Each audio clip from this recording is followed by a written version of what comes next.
Hi, my name is Roberta Jones, and I look at the past to see into the future.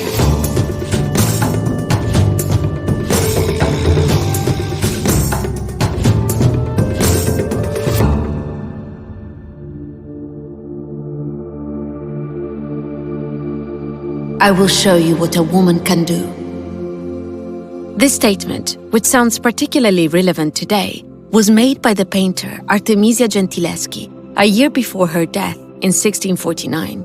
Let's go straight to the Palazzo Barberini in Rome to look at a self-portrait by Artemisia Gentileschi. It's one of the few paintings by Gentileschi on display in Rome. The painter shows a woman painting the portrait of a man. She is distracted for a moment as she looks at the viewer with a defiant glance. There is nothing particularly attractive or seductive about the woman's face or body. The only thing she wants us to notice is that she is practicing the craft of painting. Yes, she is saying a woman can be a painter too. The Italian word for painter is il pittore. Nowadays, a female painter is called a pittrice. But in Gentileschi's time, art was a profession reserved for men, and there was no word to define a female painter, so they called her la pittora. But then, how did Artemisia Gentileschi manage to overcome the prejudices against women in the 17th century and become one of the artists most in demand at the time?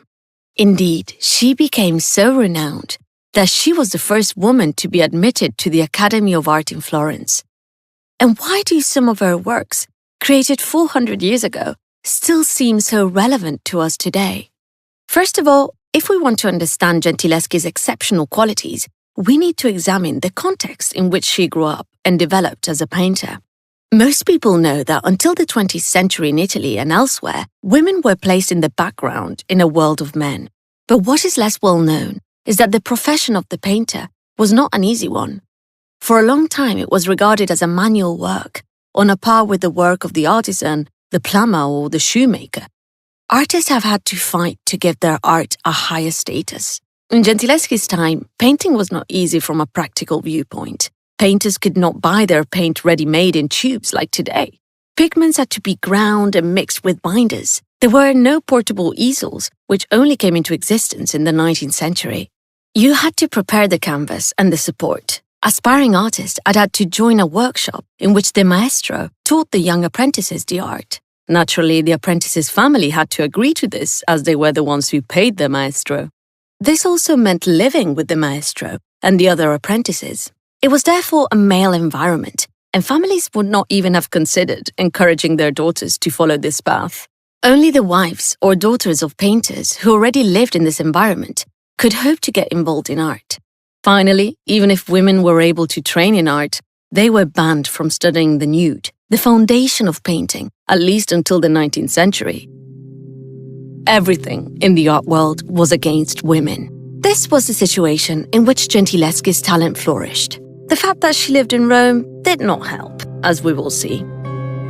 Demographic records show that Rome was numerically dominated by men in the 17th century. According to estimates of the time, there were 100,000 inhabitants, of whom only a third were women. This probably accounts for the large number of prostitutes in the city. Also, Rome was under the control of the papal state, and artists arrived from all over Europe in the hope of receiving commissions from the clergy. This was a conservative church, which was against new scientific ideas that could threaten the status quo and the dominance of the church. It was a time of atrocious punishment for those who did not toe the line. In the year 1600, the writer and philosopher Giordano Bruno was burned at the stake for refusing to withdraw his so-called heretical beliefs.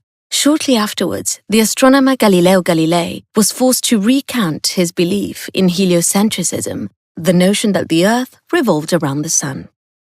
Women were not exempt from the severity of the law. In 1599, a young girl called Beatrice Cenci was executed, an act that shocked the Romans. She was the daughter of Francesco Cenci, a Roman nobleman known for his cruelty. The chronicles report that he was physically and sexually abusive to his daughter. Beatrice, her brother Giacomo, and stepmother Lucrezia killed him to put an end to this violence. When his murdered body was discovered, Beatrice and her accomplices were arrested, tortured, and after confessing, tried. The Roman population sympathized with the young Beatrice because of the cruelty she had suffered at the hands of her father, but despite widespread popular sympathy, Beatrice Cenci was beheaded. In the crowd that day in Piazza Sant'Angelo, Artemisia's father, Orazio Gentileschi, watched the horrendous spectacle with little Artemisia and his fellow painter, Caravaggio. I think it's clear that in the early 17th century, Rome was not a city that forgave those who hit the headlines because of a transgression, whether it was their fault or not.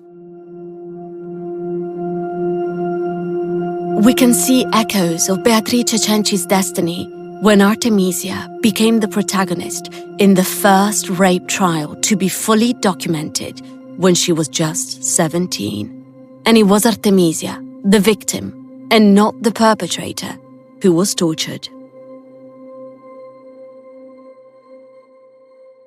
This is Artemisia's story in a nutshell. Orazio Gentileschi had 4 children. Artemisia, born in 1593, the only daughter and the eldest of the 4, was the most gifted. Her mother died when she was 12, and she had to take care of the house and her younger siblings, but her father recognized her artistic talent, her ability to render on canvas the human figure with its nuances of skin color, emotions, and passions. He took her to his workshop, where she learned the craft of painting, the grinding of colors, the extraction and purification of oils, the choice of bristles or animal hair to make brushes, and the preparation of canvases for applying color. Orazio collaborated on a building site with a fellow painter called Agostino Tassi. They became friends, and Orazio employed him as a tutor for his daughter to train her in the use of perspective that was very fashionable at the time. And so it was that Agostino began to spend a lot of time in the house in Via del Croce, where the Gentileschi family had recently moved. Agostino was an unpleasant character, a bragger, a serial liar, a brawler, and a womanizer. He had been accused of sleeping with his sister-in-law, an act considered incestuous at the time, and he was tried for adultery. People said that his sisters were prostitutes and he was their pimp. Perhaps if Orazio had been aware of Agostino's lurid history, he would not have invited him into his household, as Orazio was extremely protective of his daughter. Artemisia could never go out alone. For this reason, too, she had no way of forming a painting culture on a par with the male artists of the time. She only knew 11 churches in Rome, including Santa Maria del Popolo, where she would have seen 2 remarkable Caravaggio paintings, the Crucifixion of St. Peter, in which the elderly martyr is being raised upside down on a cross, and the Conversion on the Way to Damascus, in which a young, muscled St. Paul is sprawled on the ground after receiving a heavenly vision. When she went out without her father and brothers, she was always accompanied by a woman called Tuzia, whom she regarded as a friend. Little did she know that this friend would soon betray her. At the time of the events, Agostino was in his 30s, Artemisia barely 17. Agostino became obsessed with Artemisia and often followed her. He was what today we would call a stalker. Orazio told him that Artemisia had a suitor, and perhaps because of this, Agostino lost control. One day, Artemisia was at home alone. Agostino knew this because when he arrived, he went straight to her room. She asked Tuzia to stay. She didn't feel safe, but Tuzia, the one she regarded as a friend, left her alone with the man who forced himself on her. Artemisia tried to push him away before he raped her, and she even tried to stab him with a knife. But strangely enough, Artemisia, after this day that changed her life forever, probably the worst day of her life, she continued to have an affair with Agostino for a year afterwards. Now, at that time, if you were raped, your life was finished. Nobody would want to marry you. So Artemisia had to accept that she had to marry this man. Agostino Tassi promised to marry her, but later it turned out that he was already married. It was 1611. Orazio wrote to the papal court, accusing Tassi not of rape as such, but of deflowering his daughter and thus limiting her future marriage prospects. A young girl's naive love for a scoundrel who raped her, then continued to have sex with her by promising marriage, turned into a news story that passed from mouth to mouth throughout Rome, from Porta del Popolo and Trinità dei Monti to Trastevere. From the first day of the trial, which lasted 7 months, only one thing was certain in the minds of the people. Artemisia was to blame, not Agostino. And because Artemisia was a woman, she was also a whore. Tassi set out to bribe people to speak in his favor and to portray Artemisia as being unreliable. At the trial, many people spoke out against her. First and foremost, Tuzia, Artemisia's chaperone, who said that the girl evaded her surveillance and that many times she had seen her in bed, naked, with Agostino, who was fully clothed beside her. Artemisia did not mince her words when describing her reaction to the rape. She told the judge, "I scratched his face and pulled his hair. Before he penetrated me again, I grasped his penis so tight that I even removed a piece of flesh." You might think that this would have discouraged the most determined rapist, but not Tassi apparently. During the deposition, Artemisia, not Tassi, was subjected to torture. To remove all infamy or doubt about her person or words, as the judge said, she said calmly, "My lord, I am ready to confirm my statement under torture, and whatever must be done." She showed courage when the guard tied strings around her fingers, which she tightened gradually. This was a test used to ascertain the truthfulness of the deposition, known as the Sybil test. She is recorded as turning to Tassi during the ordeal and saying, "This is the ring that you give me, and these your promises," and then repeated, "It's true, it's true, it's true, it's true." Fortunately, the court believed Artemisia, and Tassi was deemed guilty of raping a virgin and corrupting witnesses. Sounds like great news, maybe too great for the time. And in fact, even if Artemisia in theory won, nothing was done to Tassi. He was not given a sentence because he was one of the favorite artists of the Pope. Yet Artemisia, who also earned a living by painting, ended up with broken fingers. Gentileschi painted some of her most impressive paintings when she was in her teens. Perhaps the most flagrant aspect of her art appears in the painting Susanna and the Elders, her earliest known signed and dated work. It was painted before the rape and seemed a portent of what she would experience. The painting features one of the most beautiful interpretations of the biblical story contained in the book of Daniel. The story goes that the beautiful Susanna was walking in her garden, unaware that she was being watched by 2 old men. One day she decided to take a bath and sent her maids to fetch an ointment. The 2 elders who were spying on her demanded that she give herself to them, otherwise they would reveal that they had seen her with a young lover. But Susanna refused, and they made their false accusations. Questioning the 2 separately and finding that certain details did not match, Daniel ascertained that they had lied and had them sentenced to death. In the painting, Artemisia shifts the emphasis from the old men and places all the emotional pathos on the figure of the young woman, highlighting her reaction in the face of the humiliation she has just suffered. She also synthesizes a key element of the biblical story by devising a composition in which the 2 men pressuring the victim together are visually presented as a single entity. When they collaborate, the 2 prevail over Susanna. When they are interrogated separately, their deception is exposed. According to the art historian Mary Garrard, the painting represents an art historical innovation. It is the first time in which sexual predation is depicted from the point of view of the victim. With this painting, and with many other works that followed, Artemisia claimed women's resistance of sexual oppression as a legitimate subject of art. The work is a bold example of the human figure in motion. The extraordinary mastery of the nude is striking. The artist neither eroticizes nor idealizes the woman. Instead, she depicts a heroine with a rounded abdomen, drooping breasts, fleshy thighs, and pink skin. But above all, several historians have recognized the role of the nude in Artemisia's artistic achievement. Scholars have noted that Artemisia's portrayal of the nude is very realistic. For example, creases around the figure's armpits and swells in the stomach reveal an awareness of the way a woman's flesh settles and subsides. Actually, on that note, it's pretty funny because I was watching an Italian program on Artemisia Gentileschi, and they interviewed this Italian art historian called Vittorio Sgarbi, who is an art historian, but also is a bit of a clown in Italian television, and he's a very sexist man. And he said, Artemisia Gentileschi was exceptional because she painted like a man.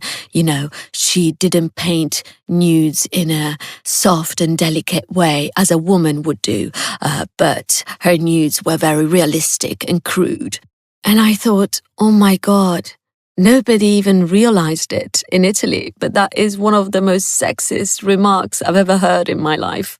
Anyway, probably because she was a woman, she managed to paint nudes in that way. And actually her father realized this. This was Orazio's strategy, to have his daughter make a public debut with a painting from which her talent for the human figure was immediately evident. But how could the nude be reproduced by the hand of a woman when a woman could not practice, as men could, reproducing the body of a live model? When a woman did not even have the right to walk alone, to go to academies, to churches, to observe and reproduce the nudes of the great masters of painting? Where does the refinement, the precision, the austere sinuosity of Susanna's body come from? Artemisia developed a mastery of the human form by drawing her own reflected image, the only model she has at her disposal. In short, Artemisia paints herself in the pose of a victim before two old men who want to take advantage of her.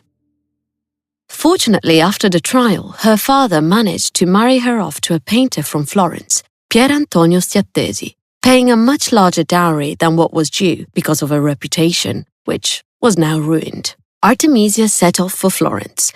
Here, thanks to the recommendation of her father, who wrote to Cosimo II dei Medici, Artemisia managed to make her way as a painter. And in 1616, she was admitted to the Accademia delle Arti di Disegno in Florence at the suggestion of Vasari himself, today known to have been, if not the first, then among the first art historians of Western culture. And so, Artemisia was the first woman to be admitted into the Olympus of male artists. A cache of letters have recently come to light between Artemisia and a Florentine nobleman called Francesco Maringhi, with whom she had a passionate affair. It seems her husband was aware of the relationship and tolerated it because Maringhi was rich and powerful and helped the family out financially. People were more pragmatic about such matters in those days. Artemisia and Pier Antonio appear to have separated when she was about 30, but not before they had had 5 children. Only one survived to adulthood. Artemisia moved to Rome with her family in 1620. She lived in Via del Corso and had a second home in Via della Croce. Artemisia was now an accomplished painter, and she was able to collaborate with other painters and seek patronage from the many art collectors in the city. In 1622, she painted the second Susanna and the Elders. This canvas illustrates the influence of ancient Rome on Artemisia's work. Susanna's pose alludes to a well-known type of ancient sculpture, that of the crouching Venus, which you can see at the Museo Nazionale delle Terme in Rome.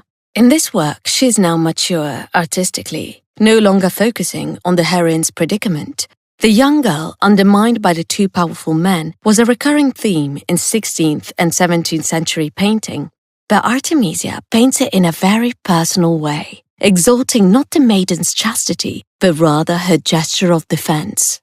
In the twisting of the body, there is all the mastery she has acquired in portraying the human figure, but also the desire to represent rebellion. Years after the trial, in 1625, Artemisia completed a portrait of Lucrezia, a Roman heroine and symbol of honor and modesty. Lucrezia was the wife of the nobleman Collatino, who was raped one night when her husband was away.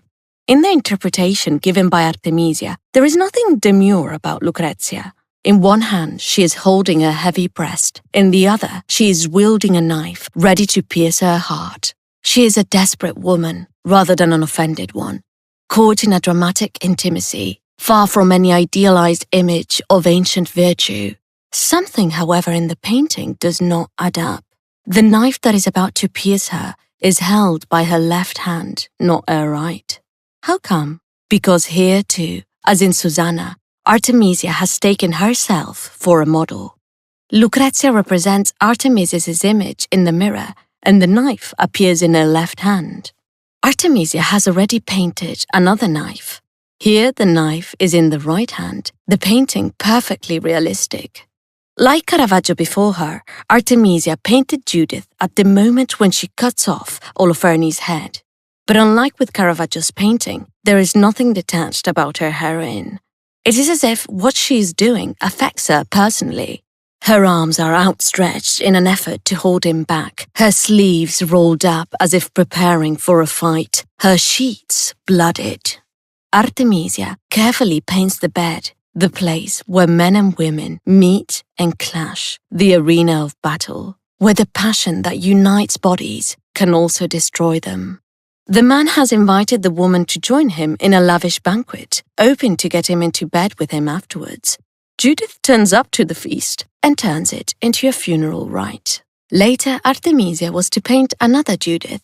The decoration would be more elegant, the maiden bejeweled, but one detail would return as an obsession.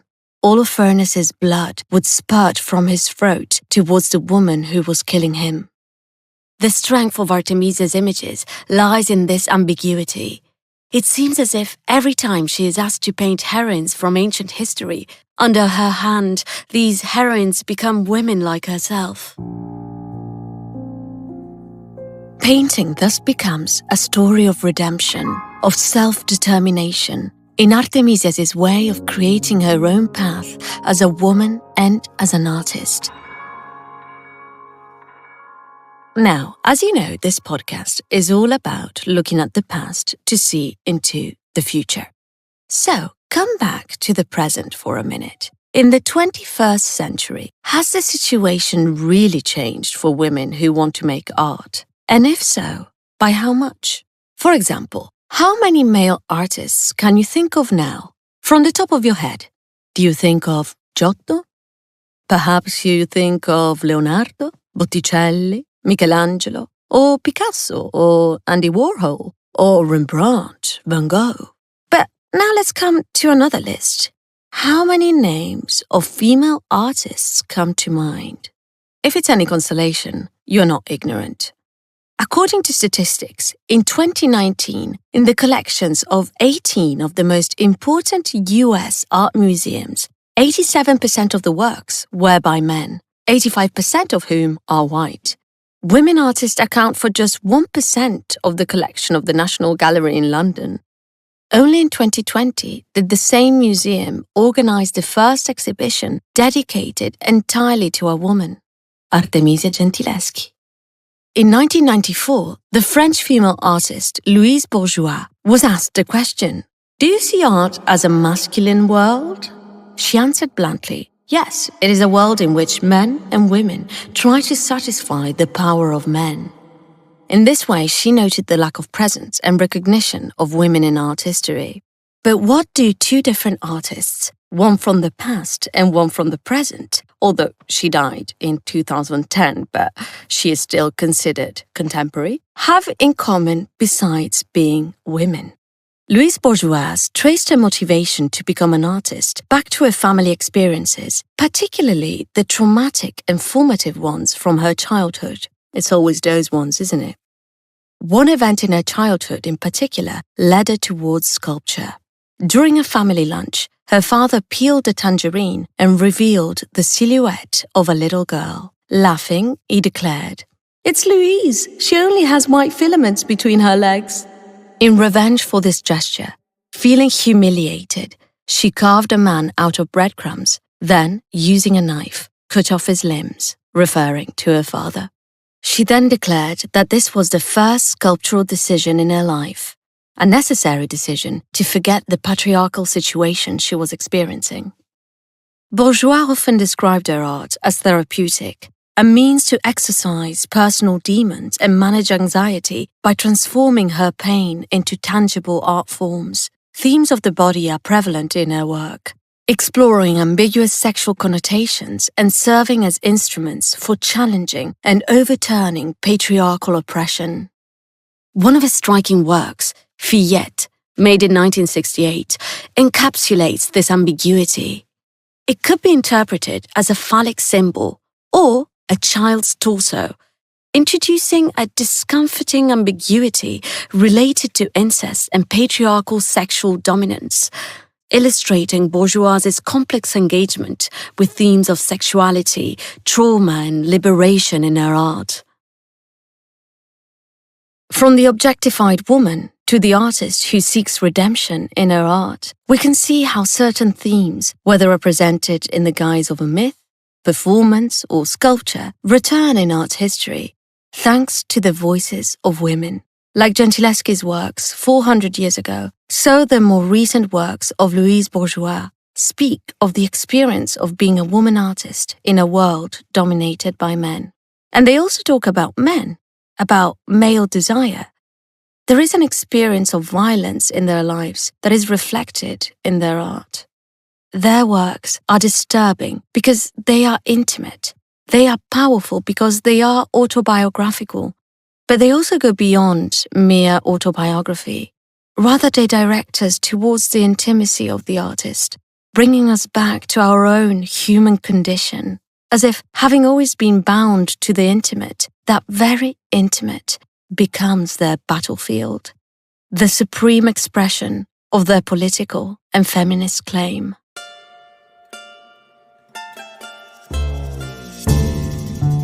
And that is the end of this very special episode on Artemisia Gentileschi.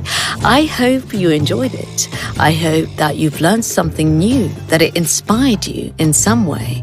That's always the mission, right? You can see all the pictures that I talk about in the podcast on my Instagram page, Roberta Jones Podcast. So don't forget to follow if you enjoy these podcasts. Follow also the Instagram page and spread the word because as you see, it takes a long time to prepare these podcasts. So your support is very important. I say this is a very special episode because it was written by Paulina Spiekovic, which is a great addition to the team. So from now on, she is going to help, and I think it will really help the quality of these episodes. So I'm really happy. Thank you so much, Paulina. I would also like to thank Catherine Ruth Halstead for the translation and editing of the podcast. Also, Christabel Anderson for the sound editing, and Matteo D'Alessandro, as always, for music and sound effects. Thank you so much, everyone. Until next time. Bye.